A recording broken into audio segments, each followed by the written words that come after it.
విధంగా చర్యలు కూడా తీసుకోవాల్సిన అవసరం అయితే ఇక్కడ కనిపిస్తుంది. రైట్. గుడ్ మార్నింగ్ సురేష్ గారు. నమస్తే మేడం. సురేష్ గారు, మాజీ సీఎం వైఎస్ జగన్మోహన్ రెడ్డికి కూడా బెదిరింపు కాల్స్ వచ్చాయని చెప్తున్నారు. మరి ఏంటి, మీరు ఎటువంటి జాగ్రత్తలు పాటిస్తున్నారు? ఇక్కడ ఎవరి లోపం కనిపిస్తుంది అంటే బెదిరింపు కాల్స్ వస్తున్నాయని అంటే ఇప్పుడేమీ కొత్త కాదు. సో అంతకుముందు కూడా ఇదే తరహాలో బెదిరింపు కాల్స్ వచ్చాయి. అటు పుణ్యక్షేత్రాలకు వచ్చాయి, ఇటు సెలబ్రిటీస్కి వచ్చాయి. కాకపోతే ఇప్పుడు కాస్త భిన్నంగా ఉన్నట్టుగా కనిపిస్తోంది. సీఎంకి కానీ, మాజీ సీఎంకి కానీ, సెలబ్రిటీస్కి కానీ, ఇక్కడ అండ్ తమిళనాడులో కూడా. సో మరి ఏంటి ఇక్కడ ఎవరి నిఘా లోపం కనిపిస్తుందంటారు? మీకు మరియు ప్యానెల్లో ఉన్నటువంటి ప్రజలందరికీ కూడా నా నమస్కారాలు. ముఖ్యంగా ఇది చాలా ఎంత నిర్లక్ష్యంగా తీసుకోదగినటువంటి అంశమే కాదు. ఎందుకంటే ఈ రోజు కూడా ముఖ్యంగా తిరుపతిలో ఎస్పీ గారికి ధన్యవాదాలు తెలియజేస్తున్నాం. ఇదేదో ఆకతాయిల పనో లేదంటే అశ్రద్ధగా తీసుకోకుండా దీన్ని చాలా సీరియస్ గా తీసుకొని ఇక్కడ కోట్లాది మంది తిరుపతి పవిత్ర పుణ్యక్షేత్రం బయట నుంచి, విదేశాల నుంచి, అనేక ప్రాంతాల నుంచి వస్తుంటారు.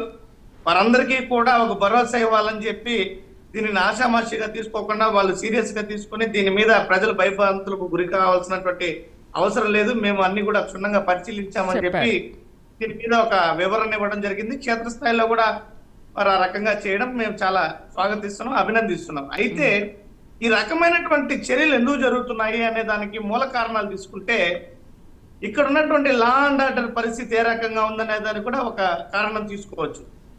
ఈరోజు కూటమి ప్రభుత్వం అధికారంలోకి వచ్చినప్పటి నుంచి కూడా అనేక సంఘటనలు మహిళల పట్ల కానీ, రాష్ట్రంలో జరుగుతున్నటువంటి ఈ లా అండ్ ఆర్డర్ కి విఘాతం కలిగించేటువంటి కార్యక్రమాలు ఏవైతే ఉన్నాయో, చిన్నారుల పట్ల జరిగేటువంటి అఘాయిత్యాలు కావచ్చు.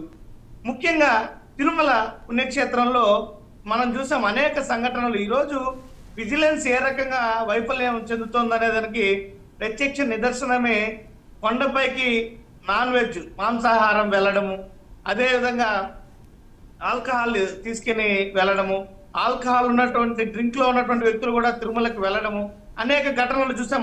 మొన్న ఒక మహిళ మీద హాకర్ మహిళ పైన దాడి చేయడము, అదేవిధంగా విజిలెన్స్ సిబ్బందే పట్టుకున్నారు మద్యం మత్తులో ఉన్నటువంటి ఒక వ్యక్తిని. అతను డైరెక్ట్ గా చెప్తున్నాడు, నేను ఇక్కడ అమ్ముతున్నాను అని కూడా చెప్పాడు. తిరుమల మాడవీధుల్లో దొరికినటువంటి పరిస్థితి.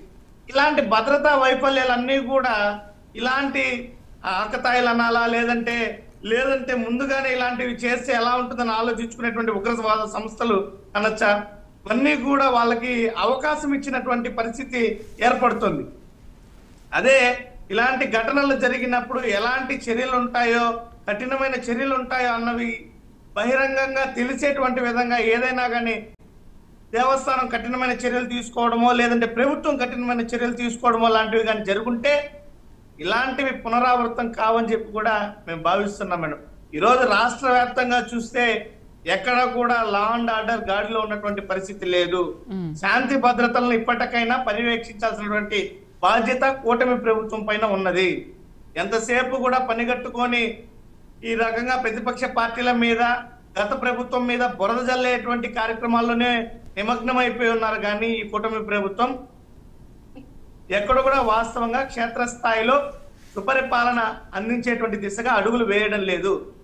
ఇప్పటికైనా మారాల్సినటువంటి పరిస్థితి ఏర్పడుతోంది. ఇప్పటికే ప్రజల్లో పూర్తి వ్యతిరేకత వ్యక్తమవుతోంది ఈ ప్రభుత్వం పైన.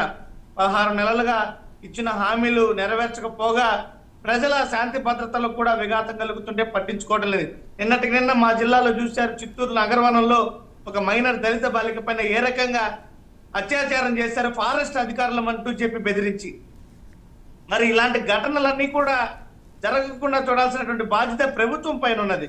ప్రభుత్వం ఎప్పుడైతే మొద్దు నిద్రపోతుంటుందో ఇలాంటి కార్యక్రమాలే పునరావృతం అయ్యేటువంటి పరిస్థితి ఉంది. కాబట్టి ఇప్పటికైనా ప్రభుత్వం కళ్ళు తెరవాలి, శాంతి భద్రతలన్నీ గాడిలో పెడితే తప్ప ఇలాంటి ఘటనలు అనేటివి మళ్ళీ జరగకుండా ఉండేటువంటి అవకాశం ఉంది మేడం. రైట్. మధు గారు, మరి ఏంటి ఈ సంఘటనతో లా అండ్ ఆర్డర్ పూర్తిగా అదుపు తప్పిందా? పోలీసులు ఎందుకు